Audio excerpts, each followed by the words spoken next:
de los objetivos en seminarios como este es identificar archivos, poder procesarlos. Muchas de estas imágenes pues son inéditas y por ahí veíamos que muchas vienen de un archivo privado al que ellos han tenido acceso y pues de edificios emblemáticos, algunos muy cerca del salón en el cual nos encontramos, y entonces decíamos que parte de las intenciones es provocar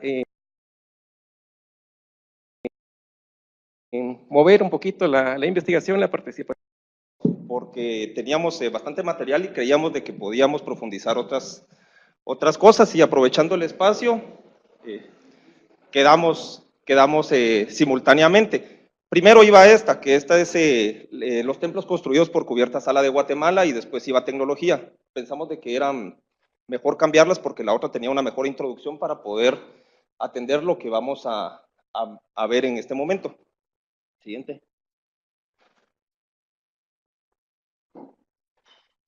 Siguiente. Gracias.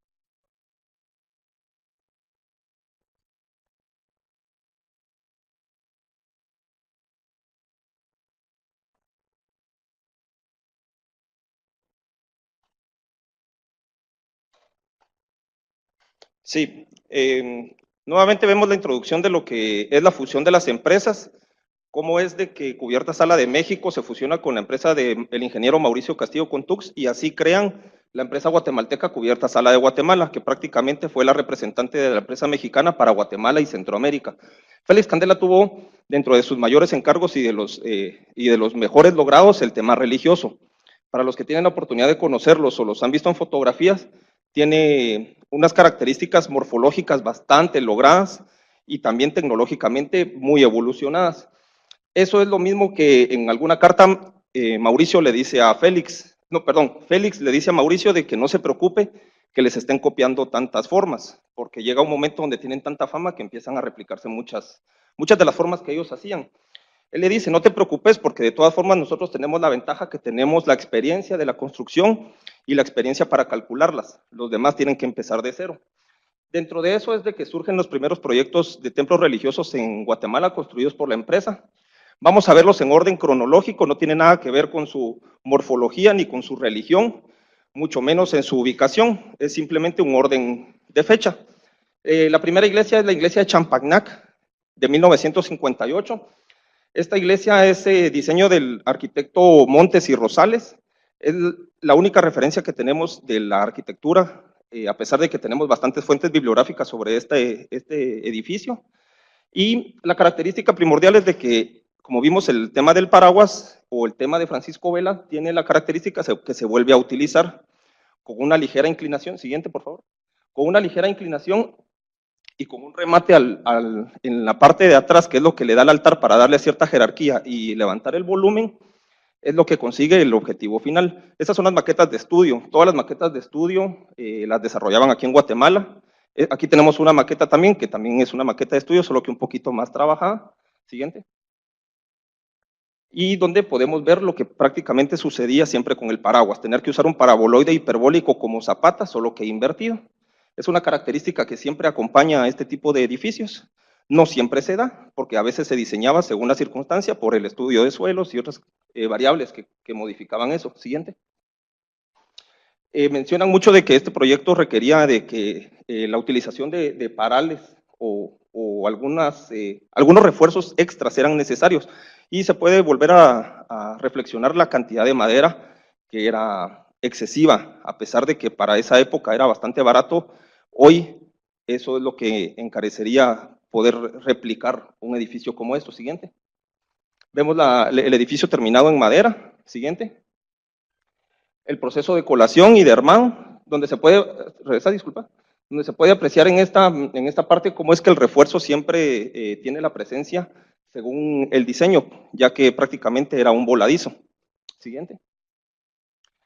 Los últimos procesos de colado, donde se ve ahí el gran esfuerzo por las personas de poder llegar a esas alturas y la tecnología utilizada entre esos andamios improvisados, que también es herencia de Candela hacia esos procesos constructivos. Siguiente.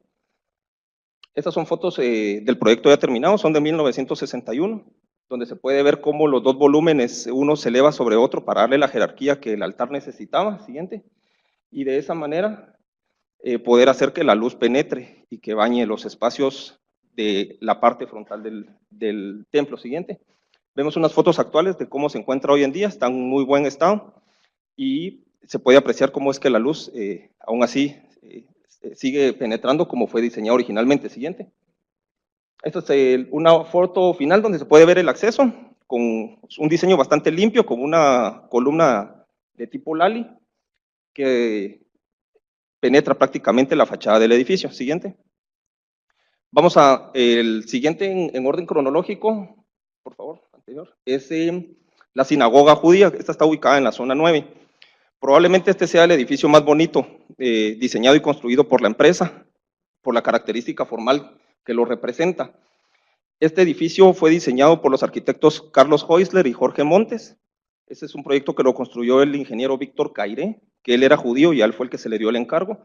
Él directamente contrata al arquitecto Heusler, y como en ese entonces Heusler y Mauricio compartían oficina, prácticamente era como darle el encargo a los dos. Y el edificio sí lo diseñó estructuralmente Félix Candela.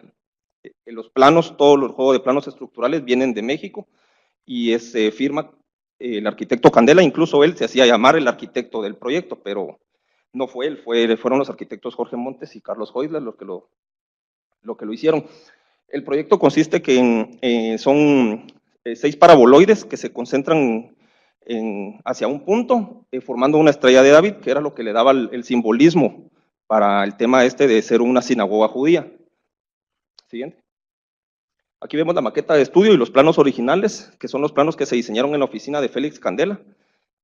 Como lo vimos anteriormente, este proyecto, por ser un encargo especial, llevó un costo mayor y una planificación más larga. Félix Candela lo deja muy claro en sus cartas. Siguiente. Vemos una vista isométrica de los análisis que se hacían mucho. Félix Candela tenía un equipo muy grande de trabajadores que dibujaban todas las perspectivas y todos los análisis volumétricos. Siguiente. Aquí están los planos originales de la estructura. Siguiente. La fundición, si se pueden ver la escala, es la verdad que un edificio bastante alto. Actualmente está cubierto por un muro, no se puede ver desde la Sexta Avenida, es verdad. Al menos que se vaya en Transmetro, porque como el Transmetro va más alto, desde la ventana del Transmetro sí se puede ver, desde la calle no. Siguiente. Y vemos los últimos acabados, vemos que el trabajo en madera era bastante laborioso y se puede ver cómo la misma madera iba obteniendo la forma de lo que iba a llegar a ser el edificio. Siguiente. Aquí 2 fotos tomadas desde el mismo punto, solo la formaleta y ya lo que es el inicio del armado. Siguiente. El edificio terminado. Esta es una de las fotos que más dio vueltas en todas las publicaciones en Europa, porque Félix Candela la promocionó mucho, ya que fue prácticamente un diseño también de él y que tenía una característica de otros edificios que él nunca había diseñado antes. Y la verdad que el edificio está muy bonito. El arquitecto William Stewart hace una crítica muy interesante donde Carlos Heusler buscaba tener un espacio muy amplio al centro, por eso de que todos los apoyos giran alrededor de un núcleo para tener un espacio más compartido. Siguiente. Esta es una foto por adentro, muy pocas personas han tenido la oportunidad de entrar y las que han tenido la oportunidad de entrar creo que ya le han tomado varias fotos. Este es el edificio por dentro. Siguiente. En una entrevista que yo tuve con el ingeniero Víctor Cairé sobre el proceso constructivo, él me comentó de que los vitrales originalmente los había diseñado Carlos Mérida. El problema fue de que para los judíos era muy caro, entonces no quisieron tener que pagar el diseño de Mérida para los vitrales, entonces desconocemos quién fue el que los diseñó, pero son muy bonitos. Y la arquitectura del proyecto, con una presencia bastante fuerte y de una calidad bastante evolucionada de parte de Jorge Montes y Carlos Heusler, siguiente, donde podemos ver cómo prácticamente encierran el edificio con diferentes materiales y diferentes movimientos. No tenemos tampoco tantos planos como para ver una sección, porque por dentro el edificio tiene ciertos desniveles entre gradas, balcones. Es bastante dinámico el diseño y el conjunto también. Siguiente. Bueno, por no dejar de menos de la lista, esta es de la parroquia de San José. Esto está en el puerto de San José, Escuintla. Desconocemos quién fue el arquitecto, pero sí estamos seguros de que fue un diseño de Mauricio Castillo Contux, repitiendo una de las cubiertas que ya venía haciendo repetidamente. Esto está también perdido en el centro del puerto de San José, está intacta, todavía funciona como templo. Siguiente.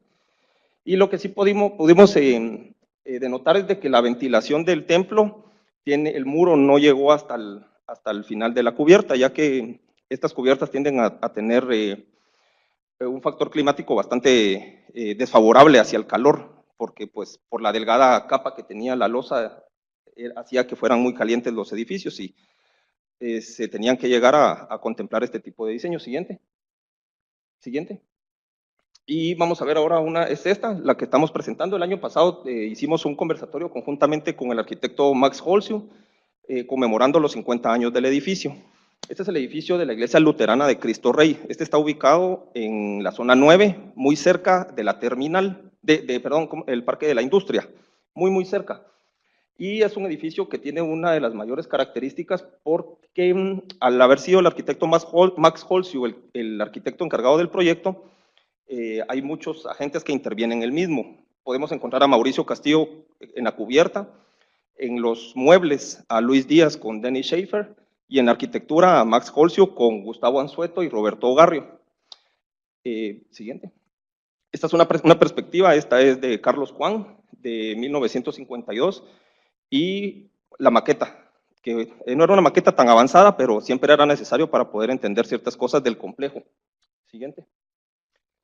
Y podemos ver algunos planos de la planificación. El proyecto era más grande de lo que es actualmente. Desconocemos, probablemente por aspectos económicos no se pudieron desarrollar todos los edificios que era el complejo, pero por lo menos sí se terminó el templo, que era lo más importante. Podemos ver una elevación y una planta de conjunto de lo que era el proyecto en su planificación original. Siguiente. Fotos del proceso constructivo. La construcción la desarrolló Cubierta Sala de Guatemala con la empresa Holziu y Holziu, donde también podemos ver que la altura y la escala del edificio es bastante aplastante, incluso por dentro también. Siguiente. Este es creemos de que es el día de la inauguración. Número uno, el modelo de los vehículos se asemeja al año en que la inauguraron, y segundo, porque no han quitado el rótulo. Entonces todavía está el rótulo ahí de los que se encargaron de la construcción. Entonces creemos de que sí fue muy cerca del día de la inauguración. Todavía no tenía el muro que ya tiene ahora, que es obviamente por temas de seguridad, que la iglesia se vio una necesidad de levantar el muro, y ahora esto está lleno de camionetas. Si pasan aquí en la mañana, ahí van todas las de Jutiapa y Oriente. Siguiente. Esta es una foto tomada por dentro de noche, con un trabajo de iluminación bastante peculiar. Vale mencionar de que originalmente no tenía ventanas. Max Holziu lo diseñó para que tuviera los vientos cruzados para poder tener un espacio más amplio. El problema es de que cuando creció la terminal se metía mucho el humo de las camionetas, entonces eso perjudicó y ha requerido de que el mantenimiento del templo sea bastante laborioso para poderlo tener como se encuentra hoy en día. Siguiente. Una foto de la maqueta. Si después se pueden tomar un tiempo y verla detenidamente, se pueden apreciar algunos detalles de lo que es cómo fue el proceso constructivo y de lo cargado que podía ser un trabajo en madera. Creemos de que en algún momento el edificio, antes de que se le colara el concreto, se vio completamente así, solo que terminado en madera, antes de que pasara a tener estas características como la textura, que es la rejilla que le dejaba. Siguiente. Vamos a ver la capilla San Ignacio de Loyola. Esta está ubicada en la zona 10. Esta fue la última construida por la empresa Mauricio Castillo con Tux, y es un diseño del arquitecto Carlos Asensio. Siguiente. Este tiene una peculiaridad de que el diseño, la columna sobrepasa la cubierta y a través de tensores hacia el centro logran hacer de que el voladizo no esté inclinado. Entonces da una sensación diferente, y a la vez los tabiques divisorios pudieron ser de dos materiales diferentes, lo cual le da otra característica. Siguiente. Aquí podemos ver los planos de cómo está reforzado actualmente. Siguiente. Y de cómo son las vistas interiores. Obviamente, para poder entender muchos de estos edificios, nosotros tuvimos que apoyarnos también de modelos digitales, no solo físicos, porque es muy importante entender las luces y las alturas que esta tipología podía lograr. Siguiente. Una vista desde afuera.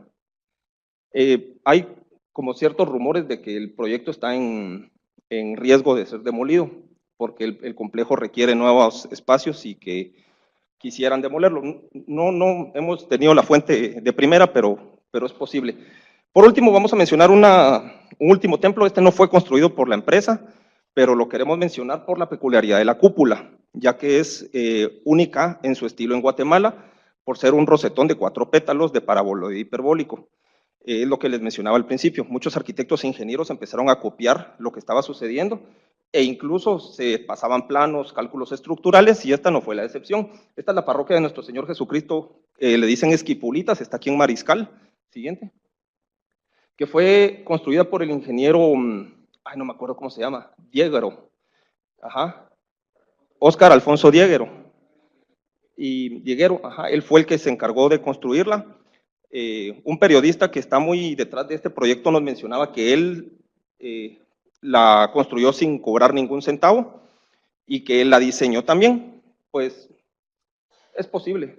Siguiente, fotos que nos facilitaron, y esta es una de las fotos actuales de cómo se encuentra el templo. Está en muy buenas condiciones y la característica principal es la cúpula, porque es un paraboloide hiperbólico de 4 pétalos y, como les mencionaba, es único en su especie y único en Centroamérica. Siguiente. Siguiente. Aquí podemos ver una de las fotos por dentro de cómo las 4 bóvedas se unen para formar la cruz, y en el centro se eleva el paraboloide hiperbólico. Siguiente. Muchas gracias.